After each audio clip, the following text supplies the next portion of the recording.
Hallelujah. ನಮ್ಮ ಕರ್ತನಾದ ಯೇಸುಕ್ರಿಸ್ತನ ನಾಮದಲ್ಲಿ ನಿಮ್ಮೆಲ್ಲರಿಗೂ ಶುಭ ಹೇಳುವುದಕ್ಕಾಗಿ, ನೀವು ಇಂಡಿಯಾದಲ್ಲಿರುವುದಾದರೆ ಬೆಳಗಾಗಿದೆ, ಬನ್ನಿರಿ, ಬೆಳಗ್ಗೆ 7 ಗಂಟೆ ಆಯಿತು, ಯೇಸುವಿನ ವಾಕ್ಯ ಧ್ಯಾನಿಸೋಣ ಎಂದು ಆಹ್ವಾನಿಸುತ್ತೇನೆ. ಒಂದು ವೇಳೆ ನೀವು ಬೇರೆ ದೇಶದಲ್ಲಿ ಬೇರೆ ಸಮಯದಲ್ಲಿ ವೀಕ್ಷಿಸುವುದಾದರೆ ನಿಮ್ಮನ್ನು ಕೂಡ ಎಚ್ಚರಗೊಳಿಸುವುದಕ್ಕಾಗಿ, ದೇವರ ವಾಕ್ಯದಿಂದ ಬಲಗೊಳಿಸುವುದಕ್ಕಾಗಿ, ಕರ್ತನು ಕೊಟ್ಟ ಅವಕಾಶಕ್ಕಾಗಿ ಪ್ರತಿದಿನ ಬೆಳಗ್ಗೆ 7 ಗಂಟೆಗೆ ಅನುದಿನದ ಧ್ಯಾನ ಈ ಯೂಟ್ಯೂಬ್ ಮೂಲಕ ನಿಮ್ಮೆಲ್ಲರ ಮುಂದೆ ತರುತ್ತಿದ್ದೇವೆ. ಕೆಲವರು ಕ್ರಮ ತಪ್ಪದೆ ವೀಕ್ಷಿಸಿ ಆಧ್ಯಾತ್ಮಿಕವಾಗಿ ಬಲಗೊಳ್ಳುತ್ತಿದ್ದೇವೆ ಎಂಬುದಾಗಿ, ಆಯಾ ದಿನಕ್ಕೆ ತಕ್ಕಂತೆ ನಮ್ಮ ಹೃದಯದ ಅವಶ್ಯಕತೆ ತೀರಿಸುವ ಹಾಗೆ ದೇವರು ನಮ್ಮೊಂದಿಗೆ ಮಾತಾಡ್ತಿದ್ದಾರೆ ಎಂಬುದಾಗಿ ತಿಳಿಯಪಡಿಸುತ್ತಿರುವುದಕ್ಕಾಗಿ ನೀವು ಕಳಿಸುತ್ತಿರುವ ವಾಟ್ಸಪ್ ಮೆಸೇಜ್ಗಳಿಗಾಗಿ ದೇವರನ್ನೇ ಸ್ತುತಿಸ್ತೇನೆ. ಈ ಯೂಟ್ಯೂಬ್ನಲ್ಲಿ ಪ್ರತಿದಿನ ಬೆಳಗ್ಗೆ 7 ಗಂಟೆಗೆ ಈ ಅನುದಿನದ ಧ್ಯಾನ ನಿಮಗೋಸ್ಕರವೇ ಅಂತ ನಾವು ಪ್ರಸಾರ ಮಾಡ್ತಿದ್ದೇವೆ. ಹಾಗಾಗಿ ಈ ವಾಕ್ಯ ನಿಮಗೋಸ್ಕರ ಯಾವಾಗಲೂ ಲಭ್ಯವಿರುವುದರಿಂದ ಸಮಯ ಸಿಕ್ಕಾಗೆಲ್ಲ ವೀಕ್ಷಿಸಿರಿ. ನೀವು ಆಧ್ಯಾತ್ಮಿಕವಾಗಿ ಬಲಗೊಳ್ತಿರುವುದಾದರೆ ಆ ವಿಷಯ ಕೂಡ ಒಂದು ವಾಟ್ಸಪ್ ಮೆಸೇಜ್ ಮೂಲಕ ತಿಳಿಸಿರಿ. ಲೈವ್ ಚಾಟ್ನಲ್ಲಿ ಬಂದು ಟೈಪ್ ಮಾಡಿ. ಆಗಲೇ ನಿಮ್ಮೆಲ್ಲರಿಗಾಗಿ ದೇವರನ್ನು ಸ್ತುತಿಸುತ್ತಾ ಮತ್ತಷ್ಟು ಪ್ರೋತ್ಸಾಹಕರವಾಗಿ ಈ ಸೇವೆಯನ್ನು ಮುಂದುವರಿಸುವುದಕ್ಕೆ ಸಹಕರಿಸಿದವರಾಗಿರ್ತೀರಿ. ಬನ್ನಿ ಚಿಕ್ಕ ಪ್ರಾರ್ಥನೆ ಮಾಡೋಣ. ಪರಿಶುದ್ಧ ದೇವರೇ, ನಿಮಗೆ ವಂದನೆಗಳು. ನಿಮ್ಮ ವಾಕ್ಯ ನಮ್ಮ ಕೈಯಲ್ಲಿದೆ. ನಮ್ಮ ಹೃದಯಗಳು ತೆರೆಯಲ್ಪಡುವ ಹಾಗೆ, ನಿಮ್ಮ ಆತ್ಮನ ಕಾರ್ಯಗಳು ನಡೆಯುವ ಹಾಗೆ ವಾಕ್ಯದ ಮೂಲಕ ನಮ್ಮೆಲ್ಲರೊಂದಿಗೆ ಮಾತಾಡಿರಿ ಎಂದು ಕ್ರಿಸ್ತನ ನಾಮದಲ್ಲಿ ಬೇಡುತ್ತೇವೆ ತಂದೆಯೇ, ಆಮೇನ್. ವಾಕ್ಯ, ದೇವರ ವಾಕ್ಯ. ಪ್ರಿಯರೇ, ದೇವರ ವಾಕ್ಯ ಇನ್ನೂ ಹೆಚ್ಚಾಗಿ ತಿಳಿದುಕೊಳ್ಳಬೇಕೆಂಬ ಆಸೆ ಇಲ್ಲ ಈ ದಿನ ಮನುಷ್ಯರಿಗೆ. ಏನೇನೋ ಲೌಕಿಕ ಕಾರ್ಯಗಳನ್ನೇ ತಿಳಿದುಕೊಳ್ಳಬೇಕೆಂದು ಎಷ್ಟೋ ತವಕ ಪಡ್ತಾರಲ್ಲವೇ? ಈ ದಿನಮಾನಗಳಲ್ಲಿ ನಮಗಿರುವ ಟೆಕ್ನಾಲಜಿಯ ಮೇರೆಗೆ ಎಷ್ಟು ಸುಲಭ ಆಗಿದೆ ಗೊತ್ತಾ ಇಹಲೋಕದ ಜ್ಞಾನವನ್ನು ಸಂಪಾದಿಸುವುದಕ್ಕಾಗಿ. ಚಾಟ್ GPT ಬಂದಿದೆ ಅಂತೆ, ಅದರಲ್ಲಿ ಟೈಪ್ ಮಾಡಿದ್ರೆ ಸಾಕು, ಏನು ಬೇಕಾದರೂ ಸಿಗುತ್ತಂತೆ. ಗೂಗಲ್ನಲ್ಲಿ ಹೋದರೆ ಏನು ಬೇಕಾದರೂ ಸರ್ಚ್ ಮಾಡಬಹುದಂತೆ. ಆದರೆ ಪರಲೋಕದ ಸಿರಿವಂತಿಕೆ, ದೇವರ ದಿವ್ಯ ದಾನಗಳು, ದೇವರು ಕೊಡುವ ನಿಜವಾದ ಆಶೀರ್ವಾದಗಳು, ಸಂತೋಷ, ದೇವರ ಮಾರ್ಗಗಳು, ದೇವರ ಶಾಸನಗಳು ಈ ಸತ್ಯವೇದದಲ್ಲಿ ಮಾತ್ರ ಇವೆ. ಅದಕ್ಕೆ ನೀವು ಏನು ಓದದೇ ಇರಿ, ಆದರೆ ಬೈಬಲನ್ನು, ಸತ್ಯವೇದವನ್ನು ಮೇಲಿಂದ ಮೇಲೆ ಓದಿರಿ. ಮೇಲಿಂದ ಮೇಲೆ ಓದುತ್ತಾ ಇರಿ. 55 ವರ್ಷಗಳಿಂದ ಓದುತ್ತಾ ಇದ್ದೇನೆ ನಾನು. ಹಳೆದಾಗಲಿಲ್ಲ ಪ್ರಿಯರೇ. ದೇವರು ತನ್ನ ಆತ್ಮನ ಮುಖಾಂತರ ಅಡಗಿಕೊಂಡಿರುವ ಸತ್ಯಗಳನ್ನು ಯಾವ ಸಮಯದಲ್ಲಿ ನಮಗೆ ಯಾವುದು ಅವಶ್ಯಕವಾಗಿದೆಯೋ ಅದನ್ನು ತಿಳಿಯಪಡಿಸುವಂತಹ ರೀತಿಯಲ್ಲಿ ಪರಿಶುದ್ಧ ಸತ್ಯವೇದ ಉಂಟು ಮಾಡಿದ್ದಾರೆ. ಹೌದು, ಅಷ್ಟಕ್ಕೂ ಈ ಲೋಕದಲ್ಲಿ ನಮ್ಮೆಲ್ಲರ ಪ್ರಯಾಸ ಎದಕ್ಕೋಸ್ಕರ ಇದೆ ಅಂತೀರಿ? ಯಾವುದಕ್ಕೋಸ್ಕರ ಅಂತೀರಿ? ಸಂತೋಷವಾಗಿರಬೇಕು. ಸಂತೋಷವಾಗಿರಬೇಕು. ಎಲ್ಲಿ ಇದೆ ಸಂತೋಷ? ಯಾವ ರೀತಿಯಾಗಿದೆ ಸಂತೋಷ ಹೇಳ್ರಿ? ದುಡ್ಡು ಸಂಪಾದಿಸುವುದಾದರೆ ಸಂತೋಷ ಅಂದುಕೊಳ್ಳೋದಾದರೆ ಅದು ಅಜ್ಞಾನ. ದುಡ್ಡಿರೋರೆಲ್ಲ ಸಂತೋಷವಾಗಿದ್ದಾರೋ? ದುಡ್ಡು ಕೊಟ್ಟು ಸಂತೋಷ ಕೊಂಡುಕೊಳ್ಳಲಿಕ್ಕಾಗತ್ತಾ? ದುಡ್ಡು ಕೊಟ್ಟು ನಾವೇನಾದರೂ ಸಾಧಿಸಬಹುದು ಅಂದುಕೊಳ್ಳೋದಾದರೆ ಅದು ಅಜ್ಞಾನ. ನಿಜ ಹೇಳಬೇಕಾದ್ರೆ ದುಡ್ಡು ಕೊಟ್ಟು ಸಂತೋಷ ಕೊಂಡುಕೊಳ್ಳಲಿಕ್ಕಾಗಲ್ಲ. ಆ ಒಂದು ಅಮ್ಯೂಸ್ಮೆಂಟ್, ಅಂದರೆ ದುರಭ್ಯಾಸಗಳಲ್ಲಿ ತಿಂದು ಕುಡಿದು ಕುಣಿದಾಡುವುದೇ ನಿಜವಾದ ಸಂತೋಷ ಅಂದುಕೊಳ್ತಾರೆ. ಅಲ್ಲ ಪ್ರಿಯರೇ, ಅದು ಎಷ್ಟೊತ್ತಿರುತ್ತೆ? ಅವರು ಹೋಗುವಾಗ ಇರುವಂಥದ್ದು ಬರುವಾಗಲಾದರೂ ಇರುತ್ತೋ ಕನಿಷ್ಠ? ಯಾಕೆಂದರೆ ಸಂತೋಷಕ್ಕೋಸ್ಕರ ಮನುಷ್ಯ ಮಾಡುವ ಪ್ರಯತ್ನಗಳೆಲ್ಲವೂ ಕೂಡ ಪ್ರಾರಂಭದಲ್ಲಿ ಸಂತೋಷವಾಗಿರುವಂತೆ ಕಾಣಿಸಿಕೊಳ್ಳುತ್ತೆ, ಆದರೆ ಮುಕ್ತಾಯದವರೆಗೂ ಅದೇ ಸಂತೋಷ ಇರುತ್ತದೋ? ಇರೋದಿಲ್ವಲ್ಲ. ದೊಡ್ಡ ರಾಜನು, ದೊಡ್ಡ ಹೆಸರುವಾಸಿಯಾದ, ಸರಿಸಾಟಿ ಇಲ್ಲದ ರಾಜನಾಗಿ ಬೆಳೆದು ಬಂದಿರುವ ಸೊಲೊಮೋನನೇ ಪ್ರಸಂಗಿ 2ನೇ ಅಧ್ಯಾಯದಲ್ಲಿ ಹೇಳ್ತಾನೆ, ಸಂತೋಷ ಎಲ್ಲಿರುತ್ತದೋ, ಆಕಾಶದ ಕೆಳಗೆ ಭೂಮಿಯ ಮೇಲೆ ಸಂತೋಷ ಎಲ್ಲಿರುತ್ತದೋ ನಾನು ನೋಡಬೇಕಂದ್ಕೊಂಡನಂತೆ ಎಂದು ಯೋಚಿಸಿ ದ್ರಾಕ್ಷರಸದಿಂದ ತನ್ನ ಶರೀರ ತುಂಬಿಸಿಕೊಂಡನಂತೆ. ಅಂದರೆ ಕುಡುಕುತನದಲ್ಲಿದೆ ಎಂದು. ಅದರಲ್ಲಿ ಇಲ್ಲ. ಅಧ್ಯಾಯ ನೀವು ಪೂರ್ತಿ ಓದು ನೋಡಿ. ಪ್ರಸಂಗಿ 2ನೇ ಅಧ್ಯಾಯದಲ್ಲಿ ನೀವು ನೋಡುವುದಾದರೆ ನೋಡಿರಿ, 1ನೇ ವಚನದಿಂದ ಓದುತ್ತಿದ್ದೇನೆ. ನಾನು ಮನಸ್ಸಿನಲ್ಲಿ, ಬಾ, ನಿನ್ನನ್ನು ಸಂತೋಷದ ಮೂಲಕ ಪರೀಕ್ಷಿಸುವೆನು, ಸುಖದ ರುಚಿ ನೋಡು ಅಂದುಕೊಂಡೆನು. ಆಹಾ, ಇದು ವ್ಯರ್ಥವೇ. ಏನಂತೆ? ದ್ರಾಕ್ಷರಸ ಕುಡಿದು ಮನುಷ್ಯರು ಏನ್ ಮಾಡಿ ಸುಖಾನುಭವಿಸುತ್ತಾರೆ ನೋಡೋಣ ಅಂದುಕೊಂಡು ನನ್ನ ದೇಹ ದ್ರಾಕ್ಷರಸದಿಂದ ಸಂತೋಷ ಪಡಿಸೋಣ ಅಂದುಕೊಂಡೆ. ಆದರೆ ಅದು ನನಗೆ ಯಾವ ಸಂತೋಷ ಉಂಟು ಮಾಡಲಿಲ್ಲ. ನಾನು ವಿಶೇಷ ಕಾರ್ಯಗಳನ್ನು ನಡೆಸಬೇಕೆಂದುಕೊಂಡೆ. ದ್ರಾಕ್ಷೆಯ ತೋಟಗಳನ್ನು ಮಾಡಿಸಿಕೊಂಡೆ, ಉದ್ಯಾನವನವನ್ನು ಮಾಡಿಸಿಕೊಂಡೆ, ಸಕಲ ವಿಧವಾದ ಫಲವೃಕ್ಷಗಳನ್ನು ನಾಟಿಸಿಕೊಂಡೆನು, ಗಿಡಗಳ ತೋಪಿಗಳಿಗೆ ನೀರು ಹೊಯ್ಸುವುದಕ್ಕೆ ಕುಂಟೆಗಳನ್ನು ತೆಗೆಸಿಕೊಂಡೆ, ಗಂಡು ಹೆಣ್ಣಾಳುಗಳನ್ನು ಕೂಡಿಸಿಕೊಂಡೆನು. ಯಾವ ಕೆಲಸ ಮಾಡಿದ್ರೆ ನಾನು ಸಂತೋಷವಾಗಿರ್ಬೋದು ಅಂದ್ಕೊಳ್ತಾರೆ ಅನೇಕರು. ಈ ದಿನ ಕೆಲಸಗಾರರಿಗಿಂತಲೂ ನಮಗೆ ಉಪಕರಣಗಳೇ ಹೆಚ್ಚಾಗಿವೆ. ಮನೆ ತುಂಬ ಉಪಕರಣಗಳಿವೆ. ಒಂದು ಕಾಲದಲ್ಲಿ ಮನೆಗೆ ಬಂದು ಕೆಲಸ ಮಾಡಿ ಹೋಗೋರಿದ್ರು. ಈಗ ಉಪಕರಣಗಳು ಮಾಡ್ತಿವೆ. ಮನೆಗೂಡಿಸುವುದಕ್ಕಾಗಿ ಒಂದು ಉಪಕರಣ, ಅಡಿಗೆ ಮಾಡುವುದಕ್ಕಾಗಿ ಮತ್ತೊಂದು ಉಪಕರಣ. ಹೌದಲ್ಲ ಪ್ರಿಯರೇ? ಕಾಫಿ ಮೇಕರ್ಸು, ಕುಕ್ಕರ್ಸು, ಮಿಕ್ಸಿಗಳು, ಫ್ರಿಡ್ಜ್ಗಳು, ಹೀಗೆ ಒಂದು. ಇವೆಲ್ಲ ಕೊಂಡುಕೊಂಡು ಮನೆ ತುಂಬ ಇಟ್ಕೊಂಡ್ರೆ ಸಂತೋಷ ಉಂಟಾಗುತ್ತೆ, ಕೆಲಸ ಈಸಿ ಆಗುತ್ತೆ ಅಂದ್ಕೊಳ್ತಾರೆ. ಕರೆಂಟ್ ಬಿಲ್ ಎಷ್ಟು ಬರುತ್ತೆ, ಎಲೆಕ್ಟ್ರಿಸಿಟಿ ಬಿಲ್ ಎಷ್ಟು ಬರುತ್ತೆ? ಅವುಗಳಲ್ಲಿ ಕೂಡ ಮನುಷ್ಯ ಕೆಲಸ ಮಾಡುವಾಗ ತಾನೇ ಕೆಲಸ ಆಗೋದು. ಇವೆಲ್ಲ ಇದ್ರೆ ಸಂತೋಷ ಅಂದ್ರೆ ಅದೊಂದು ಅಜ್ಞಾನ. ಸಂತೃಪ್ತಿ ಅನ್ನುವುದು ದೇವರ ಸನ್ನಿಧಿಯಲ್ಲಿ ದೊರಕುತ್ತದೆ ಹೊರತು ಹೆಚ್ಚು ಕೆಲಸಗಾರರನ್ನು ಇಟ್ಕೊಂಡು ಕೆಲಸ ಮಾಡದೆ ಕೂತ್ಕೊಂಡ್ರೆ ಸಂತೋಷ ಅಂದ್ಕೊಳ್ಳೋದಾದ್ರೆ ಅದು ಅಜ್ಞಾನ. ಲೇಬರಿಂಗ್ ಈಸ್ ಜಾಯ್ ಅಂತ ಇದೆ ಬೈಬಲ್ನಲ್ಲಿ. ಕೆಲಸ ಮಾಡುವಾಗಲೇ ನಿಜವಾದ ಸಂತೋಷ ಇರುತ್ತೆ ಒಬ್ಬ ವ್ಯಕ್ತಿಗೆ. ಆದರೆ ದಿನ ಕೆಲಸ ಮಾಡಲಾರದಂತೆ ಸಂತೋಷಿಸೋಣ. ಆ ಟಿವಿಯ ಮುಂದೆ ಕೂತ್ಕೊಂಡು ಅಲ್ಲಿ ಎಲ್ಲಿಯೋ ಜೋಕ್ಸ್ ನೋಡುತ್ತಾ, ಹ್ಯೂಮರ್ಸ್ ನೋಡುತ್ತಾ, ಹಾಸ್ಯ ನೋಡುತ್ತಾ, ಏನು ಪ್ರಿಯರೇ, ಅವುಗಳಲ್ಲಿಯೇ ಸಂತೋಷಿಸಬೇಕೆಂದು ಮನುಷ್ಯ ಪ್ರಯತ್ನಿಸ್ತಾನೆ. ನಮಗೆ ಸಂತೋಷವಾಗಿರಲು ಬಿಡೋದಿಲ್ಲವೋ ಎಂದು ಇತರರೊಂದಿಗೆ ಜಗಳವಾಡ್ತಿದ್ದಾರೆ ಹೊರತು ನೀವಿರಬೇಕಾದ ಸಂತೋಷ ನಿಮ್ಮ ಹೆಂಡತಿಯಲ್ಲಿ ಸಂತೋಷಿಸಿರಿ ಎಂದು ಬೈಬಲ್ ಹೇಳುತ್ತೆ. ನಿಮ್ಮ ಮಕ್ಕಳಲ್ಲಿ ನೀವು ಆನಂದಿಸಿರಿ, ನಿಮ್ಮ ಕುಟುಂಬದಲ್ಲಿ ನೀವು ಸಂತೋಷಿಸಿರಿ.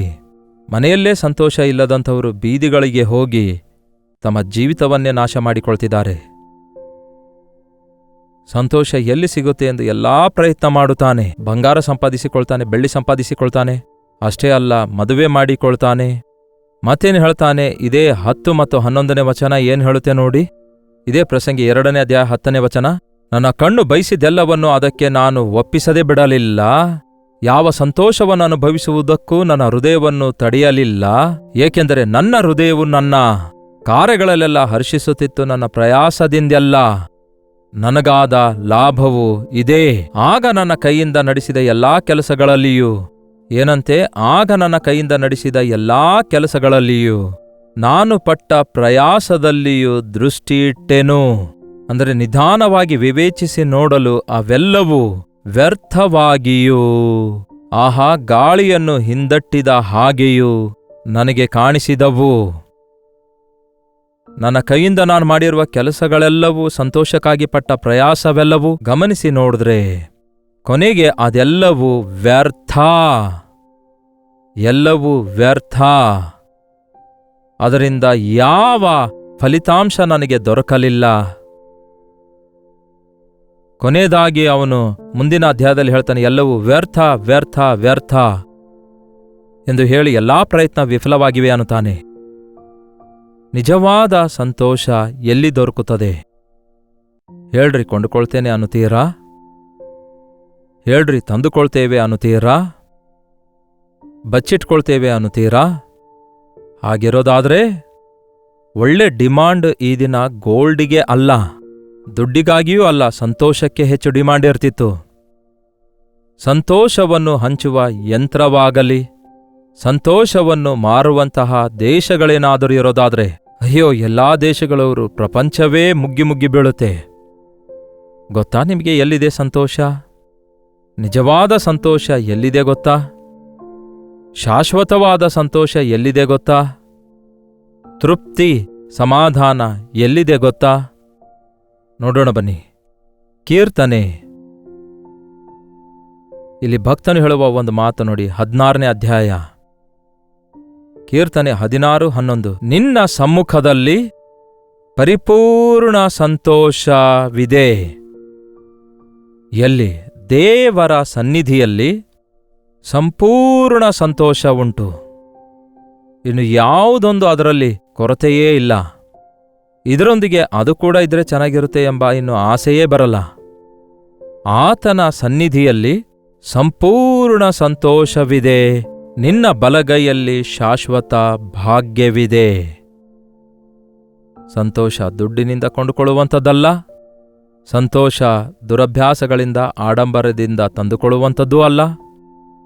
ಆಹಾರದಿಂದಲೋ ವಸ್ತ್ರಧಾರಣೆಯಿಂದಲೋ ಅಂದುಕೊಂಡಿರೋದು ಸಾಧಿಸಿರುವುದರಿಂದಲೋ ದೊರಕುವಂಥದ್ದಂತೂ ಅಲ್ವೇ ಅಲ್ಲ. ಆ ಸಂತೋಷದ ತೃಪ್ತಿ ಇರೋದಾದರೆ ಒಬ್ಬ ವ್ಯಕ್ತಿ ಅಷ್ಟಕ್ಕೆ ಸಾಕನ್ನುತ್ತಾನೆ, ಆದರೆ ಇನ್ನೂ ಬೇಕಂತ ಆತುರ ಪಡ್ತಿದ್ದಾನಲ್ಲವೇ. ಒಂದು ಮನೆ ಇದ್ರೆ ಇನ್ನೊಂದು ಮನೆ ಕಟ್ಟೋಣ ಅಂದ್ಕೊಳ್ತಾನೆ, ಒಂದು ಕಾರ್ ಇದ್ರೆ ಇನ್ನೊಂದು ದೊಡ್ಡ ಕಾರ್ ಕೊಂಡ್ಕೊಳ್ಬೇಕಂದ್ಕೊಳ್ತಾನೆ.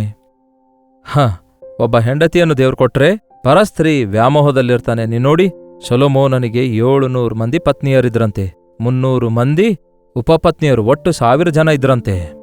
ಆದರೆ ಅದರಲ್ಲೂ ಸಂತೋಷವಿರಲಿಲ್ಲ. ಯಾವ ಹೆಂಡತಿಯೊಂದಿಗೂ ಸಂತೋಷ ಸಿಗಲಿಲ್ಲ. ಡಿಫ್ರೆಂಟ್ ದೇಶದಿಂದ ಬಂದ ಹುಡುಗಿಯರಿಗೆಲ್ಲ ಮದುವೆಯಾಗಿದ್ದ. ಎಲ್ಲಿ ಸಂತೋಷ ಇದೆ? ಈಕೆ ಇಲ್ಲಂದ್ರೆ ಆಕೆ, ಆಕೆಯಲ್ಲಿ ಅಂದ್ರೆ ಈಕೆ ಅಂದ್ಕೊಂಡು ಮದುವೆಯಾಗಿ ಕೊನೆಗೆ ವ್ಯರ್ಥ ಅನ್ನುತ್ತಾನೆ. ದುಡ್ಡಿನಲ್ಲಿ ಸಂತೋಷ ಇಲ್ಲ, ಸೆಕ್ಸ್ನಲ್ಲಿ ಸಂತೋಷ ಇಲ್ಲ. ಪ್ರಿಯರೇ, ಈ ದಿನ ಬಹಳಷ್ಟು ಜನ ಶರೀರ ಇಚ್ಛೆಗಳಿಗಾಗಿ ತವಕ ಪಡ್ತಿದ್ದಾರೆ. ಆದರೆ ಆ ಶರೀರ ಇಚ್ಛೆಗಳಿಂದ ಸಿಗುವ ಅಲ್ಪಕಾಲ ಪಾಪ ಭೋಗಗಳಿಗಾಗಿ ತಮ್ಮ ಜೀವಿತವನ್ನೇ ನಾಶನ ಮಾಡಿಕೊಳ್ತಿದ್ದಾರೆ. ನೀವು ಗಮನಿಸಿ ನೋಡುವುದಾದರೆ ಅಂತಹ ಸ್ಥಿತಿಗೆ ಬಿದ್ದೋದಂಥವರು ಅಸಮಾಧಾನದಿಂದ, ಸಮಸ್ಯೆಗಳೊಂದಿಗೆ, ಮತ್ತಷ್ಟು ವೇದನೆಗಳೊಂದಿಗೆ, ರೋಗಗಳೊಂದಿಗೆ, ಬಲಹೀನತೆಗಳಿಂದ ಪೀಡಿಸಲ್ಪಡ್ತಾರೆ. ದೇವರ ಸನ್ನಿಧಿಗೆ ಬನ್ನಿರಿ. ಆತನ ಸನ್ನಿಧಿಯಲ್ಲಿ ಸಂತೋಷವಿದೆ.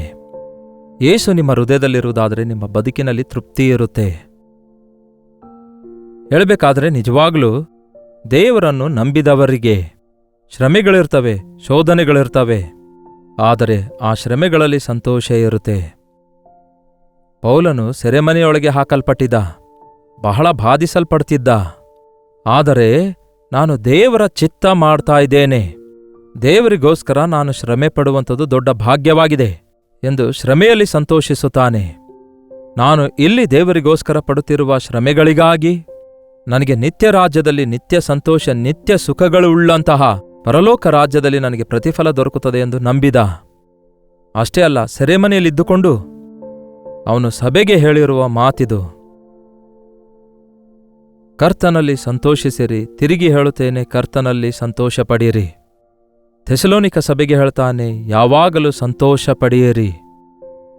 ಸಂತೋಷದಿಂದಿರುವವನಿಗೆ ಯಾವ ರೋಗ ಇರಲ್ಲ ಪ್ರಿಯರೇ. ಸಂತೋಷವೇ ಅರ್ಧ ಬಲ. ಸಂತೋಷವಾಗಿ ಸಂತುಷ್ಟನಾಗಿರುವವನಿಗೆ ಯಾವ ಸಮಸ್ಯೆ ಇರಲ್ಲ. ನಮ್ಮ ಮನೋದುಃಖವೇ ನಮ್ಮನ್ನು ಕುಗ್ಗಿಸಿ ಬಿಡುತ್ತದೆ. ನಮ್ಮ ಆತುರತೆಗಳೇ ನಮ್ಮನ್ನು ಕೈಲಾಗದವರನ್ನಾಗಿ ಮಾಡ್ತವೆ. ಆತ್ಮನ ಫಲ ಏನೆಂದರೆ ಸಂತೋಷ, ಸಮಾಧಾನ, ದೀರ್ಘಶಾಂತಿ. ಕ್ರಿಸ್ತನಲ್ಲಿ ನೆಲೆಗೊಂಡಿರುವವನು ಫಲಿಸುತ್ತಾನೆ. ನೀವು ನನ್ನಲ್ಲಿ ಫಲಿಸಿರಿ ಅಂದಿದ್ದಾರೆ ಯೇಸು. ದೇವರ ಆಜ್ಞೆ ಕೈಕೊಳ್ಳುವುದಾದರೆ, ದೇವರ ವಾಕ್ಯ ನಮ್ಮಲ್ಲಿರೋದಾದರೆ ನಾವು ಬಹಳವಾಗಿ ಫಲಿಸ್ತೇವೆ. ಕೇಳಿ ಪ್ರಿಯರೇ, ವಾಕ್ಯವನ್ನು ಮನಸ್ಸಿನಲ್ಲಿಟ್ಕೊಂಡು ವಾಕ್ಯಾನುಸಾರವಾಗಿ ಜೀವಿಸುವುದಾದರೆ ನೀವು ಸಂತೋಷ ಹುಡುಕುವ ಅಗತ್ಯವಿಲ್ಲ. ಸಂತೋಷದ ನಿಧಿ ನೀವೇ. ನನ್ನ ಸಂತೋಷ ನಿಮಗೆ ಕೊಟ್ಟು ಹೋಗ್ತೇನೆ ಅಂದಿದ್ದಾರೆ ಯೇಸು. ನನ್ನ ಸಮಾಧಾನ ನಿಮಗೆ ಬಿಟ್ಟು ಹೋಗ್ತೇನೆ ಅಂದಿದ್ದಾರೆ. ಲೋಕ ಕೊಡುವಂತಹ ಶಾಂತಿಯಲ್ಲ, ನನ್ನ ಶಾಂತಿಯನ್ನೇ ನಿಮಗೆ ಕೊಟ್ಟು ಹೋಗ್ತೇನೆ ಎಂದು ಯೇಸು ಹೇಳಿದಾರಲ್ಲವೇ. ಎಲ್ಲಾ ವಿಧವಾದ ಸ್ಥಿತಿಗತಿಗಳ ಮಧ್ಯದಲ್ಲಿ ಕೂಡ ಸಂತೃಪ್ತಿಯುಳ್ಳವರಾಗಿರಬಹುದು. ದೇವರ ಸನ್ನಿಧಿಯಲ್ಲಿ ಸಂತೋಷಿಸುವುದನ್ನು ಅಭ್ಯಾಸ ಮಾಡಿಕೊಳ್ಳಿರಿ. ನಿಮ್ಮ ದುಃಖವನ್ನೆಲ್ಲ ನಿನ್ನೆ ವಾಕ್ಯ ಕೇಳಿದಂತೆ ದೇವರ ಸನ್ನಿಧಿಯಲ್ಲಿ ಅವುಗಳನ್ನೆಲ್ಲ ಬಿಟ್ಟು ಬಿಡಿಯಿರಿ. ಈ ಲೋಕದಲ್ಲಿ ಜೀವಿಸುವ ಕಾಲವೆಲ್ಲ ಅನ್ನಪಾನ ಉಳ್ಳವರಾಗಿ ಹೊಟ್ಟೆ ತುಂಬ ಊಟ ಮಾಡಿ ಕಣ್ತುಂಬ ನಿದ್ದೆ ಮಾಡಿದರೆ ಸಾಕು. ನಮಗೋಸ್ಕರ ದೇವರು ಸಿದ್ಧ ಮಾಡಿಟ್ಟಿರುವ ಆ ಪರಲೋಕ ಪಟ್ಟಣದಲ್ಲಿ ನಾವು ಆತನೊಂದಿಗೆ ಯುಗಯುಗಗಳವರೆಗೂ ತಲತಲಾಂತರಕ್ಕೂ ಆನಂದಿಸ್ತೇವೆ ಎಂಬ ನಂಬಿಕೆಯೊಂದಿಗೆ ಈ ಲೋಕದಲ್ಲಿ ಶ್ರಮೆಗಳಾಗಿರಲಿ, ದುಃಖವಾಗಲಿ, ಕಷ್ಟವಾಗಲಿ ಲೆಕ್ಕಿಸದೆ ಯೇಸುವಿನಲ್ಲಿ ನಿರೀಕ್ಷೆ ಇಟ್ಟು ಯೇಸುವಿನಲ್ಲಿ ಆನಂದಿಸುವುದಾದರೆ ಆಧ್ಯಾತ್ಮಿಕ ಬಲ ಹೊಂದಿಕೊಳ್ತೇವೆ, ಆಶೀರ್ವದಿಸಲ್ಪಡ್ತೇವೆ. ಪ್ರಾರ್ಥನೆ. ಪರಿಶುದ್ಧ ದೇವರೇ, ನಿಮಗೆ ವಂದನೆಗಳು. ನಮ್ಮ ಸಂತೋಷ ಹಾಳು ಮಾಡುವಂತಹ ಪಾಪದ ಆಲೋಚನೆಗಳಿಗೋಸ್ಕರ, ಅಸೂಯ ದ್ವೇಷಗಳಿಗಾಗಿ ನಾವು ಪಶ್ಚಾತ್ತಾಪ ಪಡಲು ಸಹಾಯ ಮಾಡಿರಿ. ದುರಾಸೆ, ಹಣದ ಆಸೆ ನಮ್ಮನ್ನು ದುಃಖಿತರನ್ನಾಗಿ ಮಾಡುತ್ತದೆ ಎಂದು, ಮತ್ತಷ್ಟು ಸಮಸ್ಯೆಗಳಿಗೆ ಗುರಿಪಡಿಸುತ್ತದೆ ಎಂದು ಗುರುತಿಸಿ ಅವುಗಳಲ್ಲಿ ಆನಂದವನ್ನು ಹುಡುಕದೆ ನಿಮ್ಮಲ್ಲಿ ಸಮಾಧಾನ, ಸಂತೋಷವನ್ನು ಅನುಭವಿಸುವ ಹಾಗೆ ಯಾವನ ಮನಸ್ಸು ನಿಮ್ಮ ಮೇಲೆ ಆತುಕೊಳ್ಳುವುದೋ ಅವನನ್ನು ಸಂಪೂರ್ಣ ಶಾಂತಗೊಳಿಸುವಿರಿ ಎಂಬ ಮಾತಿನ ಪ್ರಕಾರ ನಿಮ್ಮ ಮೇಲೆ ನಮ್ಮ ದೃಷ್ಟಿ ಇಡುವಂತೆಯೂ ನಿಮ್ಮ ಸನ್ನಿಧಿಯಲ್ಲಿ ಸಂತೋಷದಿಂದ ಕೊಂಡಾಡುವುದಕ್ಕೂ ಸ್ತುತಿಗೀತೆಗಳಿಂದ ನಿಮ್ಮನ್ನು ಆರಾಧಿಸುವುದಕ್ಕೂ ನಮ್ಮ ಪಾಪಗಳನ್ನು ಅಳಿಸಿ ಹಾಕಿರುವ ಯೇಸು ನಮಗಿದ್ದಾರೆ. ನಮ್ಮ ಶಿಕ್ಷೆ ಅಳಿಸಿ ಹಾಕಿರುವ ಯೇಸು ನಮಗಿದ್ದಾರೆ. ಪ್ರಾಣ ಕೊಡುವಷ್ಟು ನನ್ನನ್ನು ಪ್ರೀತಿಸುವ ಯೇಸು ನನಗಿದ್ರೆ ಸಾಕು ಎಂಬ ಸಂತೃಪ್ತಿಯುಳ್ಳವರಾಗಿ ಈ ದಿನ ನಿಮ್ಮಲ್ಲಿ ಆನಂದಿಸಲು, ನಿಮ್ಮ ವಾಕ್ಯದಲ್ಲಿ ಆನಂದಿಸಲು, ಭಯ ಆಂದೋಲನೆಯಿಂದ ಕೂಡಿರುವ ಈ ಲೋಕದಲ್ಲಿ ಸಮಾಧಾನ ಸಂತೋಷವಿಲ್ಲದೆ ಅವುಗಳಿಗೋಸ್ಕರ ಆತುರ ಪಡುತ್ತಿರುವ ಪ್ರಜೆಗಳ ಮಧ್ಯದಲ್ಲಿ ನಿಮ್ಮ ಸಮಾಧಾನ ಸಂತೋಷವುಳ್ಳವರಾಗಿ ಜೀವಿಸುತ್ತಾ ನಮ್ಮ ಸುತ್ತಲಿರುವವರಿಗೆ ಆಶೀರ್ವಾದಕರವಾಗಿರಲು ಸಹಾಯ ಮಾಡಿರಿ ಎಂದು ಕ್ರಿಸ್ತನ ನಾಮದಲ್ಲಿ ಬೇಡುತ್ತೇನೆ ತಂದೆಯೇ, ಆಮೇನ್. ನಮ್ಮ ತಂದೆಯಾದ ದೇವರ ಪ್ರೀತಿಯೂ ಮಗನಾಗಿರುವ ಕ್ರಿಸ್ತನ ಕೃಪೆಯೂ ಆದರಣೆಕರ್ತನಾದ ಪವಿತ್ರಾತ್ಮನ ಸಹವಾಸವು ಕೂಡಿ ಬಂದಿರುವ ನಮ್ಮೆಲ್ಲರ ಸಂಗಡ ಇಂದಿಗೂ ಸದಾಕಾಲಕ್ಕೂ ನೆಲೆಯಾಗಿರಲಿ. ಆಮೇನ್. ದೇವರಿಗೆ ಸ್ತೋತ್ರ. ನಿಮ್ಮ ಪ್ರಾರ್ಥನಾ ಮನವಿ 8939731313 ನಂಬರ್ಗೆ ಹಾಗೂ ಇತರ ದೇಶದಿಂದ ನೀವು ವೀಕ್ಷಿಸುವುದಾದರೆ ಕೊಡಲ್ಪಟ್ಟಿರುವ ಇದೇ ನಂಬರ್ಗೆ ಒಂದು ಟೆಕ್ಸ್ಟ್ ಆಗಲಿ ವಾಯ್ಸ್ ಮೆಸೇಜ್ ಮುಖಾಂತರ ವಾಟ್ಸಪ್ ಕಳಿಸಿಕೊಡಿರಿ. ಇಲ್ಲವಾದರೆ ನೇರವಾಗಿ ಕರೆ ಮಾಡಿ. ನಿಮ್ಮ ಕರೆಗಳನ್ನು ಎತ್ತಿ ನಿಮಗೋಸ್ಕರ ಪ್ರಾರ್ಥಿಸಲು ನಾವು ಸಿದ್ಧರಾಗಿದ್ದೇವೆ. ಈ ಕಾರ್ಯಕ್ರಮ ಇತರರಿಗೂ ಕೂಡ ಪರಿಚಯಿಸುವುದನ್ನು ಮರೆಯಬೇಡಿ. ಈಗೋ ಮತ್ತೊಮ್ಮೆ ಕರ್ತನ ಚಿತ್ತ ಇರುವುದಾದರೆ ನಾಳೆ ಇದೇ ಅನುದಿನದ ಧ್ಯಾನ ಎಂಬ ಕಾರ್ಯಕ್ರಮದಲ್ಲಿ ಮತ್ತೊಮ್ಮೆ ಭೇಟಿಯಾಗೋಣ. ಅಲ್ಲಿಯವರೆಗೂ ದೇವರ ಮಹಾಕೃಪೆ ನಿಮ್ಮೆಲ್ಲರೊಂದಿಗಿರಲಿ.